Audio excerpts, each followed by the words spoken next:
50,000 বছরের রাস্তা হবে, যার যার কবর থেকে হাসরের মাঠ। ফুলচেরাতে পুল হবে 30,000 বছরের রাস্তা। আমার উম্মতগুলো কিভাবে রে পায়ে হেঁটে তারা অতিক্রম করবে? বন্ধু নবী এমনি এমনি কাঁদেনি রে, নবী জানিয়ে দিয়েছে কাল কিয়ামতের ময়দানে উম্মতগুলো খালি পায়ে থাকবে, মাটি তো তামা থাকবে।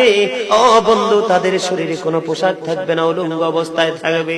এবং মা আয়েশা প্রশ্ন করলো, গো প্রাণের নবী, জানতে মনে চায় নবী গো, এই যে আপনার উম্মতগুলো উলঙ্গ অবস্থায় খালি পায়ে সবাই থাকবে গো নবী, তারা কি নারী পুরুষ একসাথে? কয় হ্যাঁ, নারী পুরুষ একসাথে। তারা কি কেউ কারো দিকে নজর দিবে না?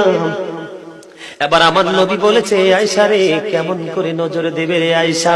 বন্যার পানি যেমনি প্রবল বেগে বৃদ্ধি পেয়ে পৃথিবীর মানুষগুলোকে গ্রাস করে ফেলে, কাল কিয়ামতের দিন এই জাহান্নামের আগুন মানুষের দিকে বন্যার মতো প্রবল বেগে ছুটে এসে মানুষকে ঘিরে ফেলবে।